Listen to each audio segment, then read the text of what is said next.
شريك له وأشهد أن سيدنا وحبيبنا ومولانا محمد صلى الله عليه وعلى آله وسلم عبد. My fathers, my mothers, my brothers and sisters in Islam, Assalamu alaikum wa rahmatullahi ta'ala. Alhamdulillah, first and foremost, we thank Allah subhanahu wa ta'ala for all the favors, the bounties, the gifts that Allah subhanahu wa ta'ala continues to bestow upon us. And we place salawat and taslim upon the Prophet Muhammad sallallahu alayhi wa ala alihi wa sallam as the means of barakah. Alhamdulillah, we are honored today to have the Honorable Voice of the Cape that is streaming our Jumu'ah Broadcast today. So all those that are listening as well, we greet them all with love and peace and compassion. And we make dua that Allah subhanahu wa ta'ala grants the Voice of the Cape to go from strength to strength. Allah subhanahu wa ta'ala protect them, safeguard them, increase them. And Allah subhanahu wa ta'ala grant them to continue to be a benefit to the Ummah of the Prophet Muhammad sallallahu alayhi wa ala alihi wa sallam.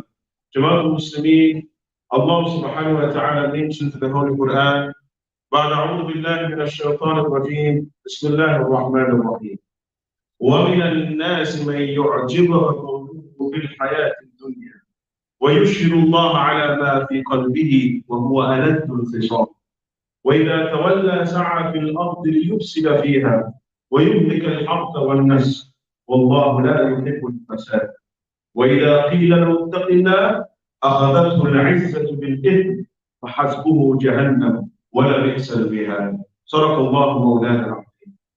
Allah subhanahu wa ta'ala says beautifully in a way that is also very severe, in a way that is very serious, that Allah subhanahu wa ta'ala makes us aware and cautious of certain people that He describes in this particular ayah. And Allah subhanahu wa ta'ala says, وَمِنَ النَّاسِ مَن يُعْجِبُكَ قَوْلُهُ فِي الْحَيَاةِ الدُّنْيَا. That there will be certain people that you will come across, that you will be completely impressed and dazzled by the way that these people speak, by the way that these people convey messages, by the way that they portray themselves and interact with people to show a particular side of them. But in the meantime, Allah subhanahu wa ta'ala says, وَيُشْهِدُ اللَّهَ عَلَى مَا فِي قَلْبِهِ وَوَلَدُ الْخِصَامِ. But Allah testifies, Allah bear witness that in their hearts it is hatred and animosity towards you.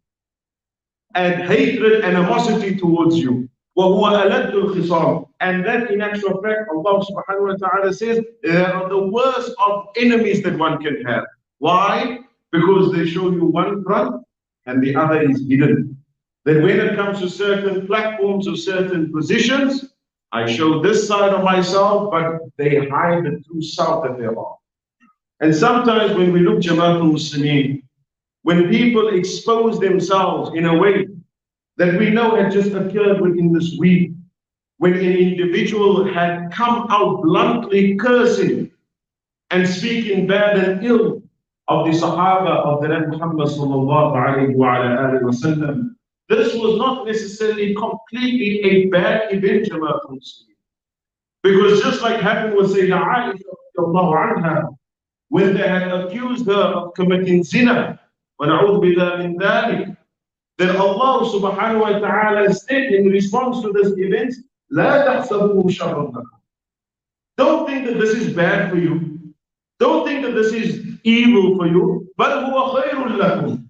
But it's good for you. In which way? Because these people were exposed. These people that spread the rumors of Sayyidah Aisha radiallahu anha, they were exposed to the Muslim community to see truly who are the munafiqeen of the Ummah. So in one hand, definitely it is bad among Muslims, and it's something that we condemn completely. But in the other hand as well, it becomes a positive outcome by knowing who is standing in front of you, by knowing who is the people that you are interacting with, by knowing even though they might have certain positions in our communities, but first and foremost, before anything else, we are Muslims. And we stand first and foremost before anything else for the deen of Allah subhanahu wa ta'ala, and nothing about the deen of Allah. Nothing about the sunnah of the Muhammad sallallahu alayhi wa sallam, and there is no other human before the Anbiya and Rusul, at least after the Anbiya and Rusul, that is greater than the companions of the Prophet Muhammad sallallahu alayhi wa sallam. Jamaatul Muslimin, when we see extremism and fanaticism exist within our communities, this is a clear sign of ignorance that exists. The problem with ignorance, Jamaatul Muslimin, in itself is not necessarily an issue. Because if we should compare what we know to that which we do not know, then completely we are ignorant. And in that way, it is praiseworthy when you recognize that you are ignorant, when you know that you are ignorant. But when you claim to be knowledgeable and speak ignorance, this is when it becomes a problem. This is when it becomes a fitna. And in Arabic, the ulama give that particular term, that type of ignorance, they call it jahl murakkab. What is jahl murakkab? Complicated ignorance. Imagine. Complicated ignorance. Why? Because they are showing that they know, but in actual fact they do not know. And what makes it worse, Jamaatul Muslimin, that people like this, they know that they do not know, and they show that they know, but they believe that they truly know. This is the problem, that they are completely blinded by the blind imitation of what they have received. Where the deen of Allah subhanahu wa ta'ala had never in any way and ever encouraged extremism, had never encouraged fanaticism, had never encouraged even to belittle the dignity of a mere human being. What more than a Muslim still? What more than a Muslim still when Allah subhanahu wa ta'ala says, وَلَقَدْ كَرَّمْنَا بَنِي آدَمَ, we have honored humanity in its entirety. Whether Muslim or not Muslim, Allah has honored the human being. That is between human and human. What about Muslimin, Jamaatul Muslimin? What about between ourselves and the love and the respect that is required between ourselves? That is one thing. What about the companions of the Prophet Muhammad sallallahu alayhi wa sallam?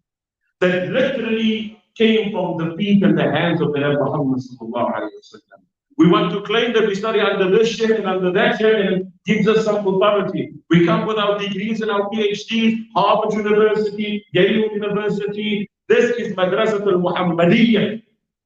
This is the Madrasa of Muhammad sallallahu alayhi wa sallam, and these people graduated from it. These honorable companions of the Nabi alayhi salam that has no equal to them, Allah subhanahu wa ta'ala honored. And Allah subhanahu wa ta'ala speaks about them.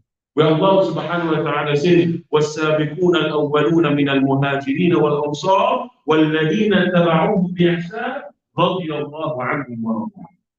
Allah subhanahu wa ta'ala says, and those that entered Islam in the beginning, and this of course we're talking about the Muhajirun, the companions that came from Makkah al-Mukarramah, and Allah explains and says the Muhajirun, what Ansar, and those that were from Madinatul Munawwara, and those that followed in their footsteps, Allah subhanahu wa ta'ala says, رَضِيَ اللَّهُ عَنْهُمْ وَرَضُوا عَنْهُ. Allah is satisfied with them. Allah is pleased with them. Who are we to take that satisfaction away? Who are we to come now after قال Allah وقال Rasul to try to change and manipulate the situation in such a manner? And again, when we do that, Jamaatul Muslimin, complete ignorance. Because the issue here that many people don't realize is that our deen was never about forcing one's opinion over the other. Our deen has never been a deen that indoctrinates and just says something. There has to be knowledge. There has to be evidence. There has to be proof. Otherwise, every Tom, Dick and Harry can become a mufti on his own. Every Tom, Dick and Harry can become a doctor on their own. Just because I try to keep myself healthy does not mean I'm a scholar of medicine. I don't think anybody that will come to a person that is fit and healthy, mashallah, their diet is good, can you do my heart operation? Nobody's going to do that. But this is the problem. This is alamat al-sa'ah, the sign of the qiyamah, when a jahil is going to speak, an ignorant fool is going to speak on behalf of the deen with absolutely no facts and no evidence. But it's because of certain emotions and certain agendas that is attached to a Jamaatul Muslimin, and they are selective when it comes to the understanding. And this is exactly what happened in the time of the Yahud. Well, Allah subhanahu wa ta'ala describes in the Holy Quran, ثُمَّ أَنْتُمْ هَؤُلَاءِ تَقْتُلُونَ أَنفُسَكُمْ وَتُخْرِجُونَ فَرِيقًا مِنْكُمْ مِنْ دِيَارِهِمْ فَظَاهَرُوا عَلَيْهِمْ وَالْعُدْوَانَ وَإِنْ يَأْتُوكُمْ أُسَارَىٰ تُفَادُوهُمْ وَمُحَرَّمٌ عَلَيْكُمْ إِخْرَاجُهُمْ أفتؤمنون ببعض الكتاب وتكفرون ببعض. Allah subhanahu wa ta'ala describes the state of the Yahud at that point. Allah says, now you come after the guidance has been given to you. تَقْتُلُونَ أَنفُسَكُمْ. You want to fight between each other. And yet many people claim that Ahlul Sunnah wal Jama'ah has no tolerance, has no respect for any other school of thought. But today and this week was a clear indication that that was not the case. That here Allah subhanahu wa ta'ala has described in their word, you come now, you want to fight with each other, you want to beat each other up. تَقْتُلُونَ أَنفُسَكُمْ وَتُخْرِجُونَ فَرِيقًا مِنْكُمْ مِنْ دِيَارِهِمْ. And not only that, you exile people. You exile people from your lands and your homes. And this can even be metaphoric, that you want to exile them out the fold of Islam. You want to kick them out the fold of Islam. And not too long ago, few Jumu'ahs ago, we spoke about what Allah says is a Muslim and what the Nabi says is a Muslim. And that's not according to our own opinions, our own fantasies and desires. No. Our deen as a Muslim, what tells us what is right and wrong, and what is a Muslim and not a Muslim, is what قال Allah wa قال Rasul. قال Allah wa قال Rasul. Why? Because our loyalty is to Allah. Our loyalty is to Allah subhanahu wa ta'ala and Rasul. And what is very funny, Jamaatul Muslimin, is that when we take a moderate path, when we take a neutral path, then you find on the other hand, the other extreme. Oh, you're sympathetic towards these people. What's wrong with you? How can you sympathize? It's not about sympathy to the next Jamaatul Muslimin. It is loyalty to the text. It is loyalty to the Qala Allah wa Qala Rasul. Because what tells me the haqq is Allah and Rasul, no one else. Not my own opinion that I have somehow constructed to certain things that I've come across now. What is clear in the Quran and what is clear in the Nabi, that is the haqq. And that's why when people as this individual spoke about it, completely ignored the haqq than what was said in the Quran. And what was said in the Sunnah of the Prophet Muhammad sallallahu alayhi wa sallam. This ummah is not to be an ummah that excludes, that kicks out people out of the fold of Islam. In actual fact, Allah described it as an ummah, وَكَذَلِكَ جَعَلْنَاكُمْ أُمَّةً وَسَطًا لِتَكُونُوا شُهَدَاءَ عَلَى النَّاسِ وَيَكُونَ الرَّسُولُ عَلَيْكُمْ شَهِيدًا. Allah says, and that is why we made you a moderate ummah, a middle ummah, a ummah that is neutral. And when you are neutral, everyone are able to take from you and relate with you. But if you feel that you are the superior over everyone else, the hierarchy, then you are no longer an inspirational leader to Muslimin. When you are condemning other people, thinking that they below you, this is no longer inspiration and an example. That is called a tyrant. In actual fact, Sheikh Muhammad bin Yahya Nilabi called it very, very, very, very beautifully. He said that is called intellectual terrorism. Intellectual terrorism. Why? Because I'm here to force my opinion upon you. I am the person that tells you what is wrong. I am the person that tells you what is right and wrong. This is the problem, Jamaatul Muslimin. And here Allah describes it as a ummah that is neutral, an ummah that is wasat. We don't go extreme to this way, and neither do we go extreme to that way. There's enough fighting really happening. Our Palestinian brothers and sisters don't have time for us to fight with one another here. And that's why the enemies of Islam are relaxed and taking absolutely no account for the Muslimin. Why? Because we still are fighting between each other. As Allah described the Jews at that time. You are killing and fighting between each other. Between each other. This is the problem, Jamaatul Muslimin. In actual fact, extremism is so much not accepted in Islam and fanaticism that even in the smallest of rituals that we do, the Nabi prohibited us from going extreme. And an example comes to mind. Ibn Abbas narrates, this is while Muhammad sallallahu alayhi wa sallam was on Hajj. And the Nabi went out to relieve himself. And so he tells Ibn Abbas go find a few pebbles for me, ahjar. And so Ibn Abbas, and again, you can understand the logic of Ibn Abbas. Ibn Abbas is thinking, the bigger the rock, the better. You know, I'll be more honorable with the Nabi. If I get a bigger rock, then this should be sufficient. And he goes with the rocks, and he comes to the Nabi, and the Nabi says, where are you going with this? What are you doing with this? This is big rocks. And Ibn Abbas says, no, I'm doing this for you. And the Nabi then says, Hada Islam. This is extreme, this is fanatic. And Ibn Abbas asked, Ya Rasul, even we have anyone in this Muslim? And the Nabi says, yes, even in cleaning yourself, one cannot be extreme. Even when you take wudu, we know Allah subhanahu wa ta'ala says, Inna Allah la yuhibbul musrifin. The hadith comes to mind where the Nabi speaks about a person that can go extreme and overboard with even taking wudu. This is our deen, Jama'at Muslimin, in the simplest of acts. But yet people go beyond that. And what's more major than that? In trying to be extreme in things that we know has absolutely no basis. And this is the problem of ignorance, Jama'at Muslimin. A few years ago, we had protests by the universities, the students of universities, that wanted, peace must fall. And that was a different movement. And the point is not that movement, but at that time, one of the mashayikh asked a question. They said, you know what? If education is so expensive, then look what ignorance is costing us. Because when people that are ignorant, they are the ones that are standing up and talking. And that's why the Nabi Muhammad sallallahu alayhi wa sallam says that on the side of the day of Qiyamah, he said Allah subhanahu wa ta'ala is going to take ilm away, knowledge away. And how is that? The Nabi explains himself. He says what? That he will take the ulama, the true scholars, and Allah subhanahu wa ta'ala, they will be taken. And then the ignorant fool is going to come and start to give fatwas. And that is what is occurring today, Jama'at Muslim.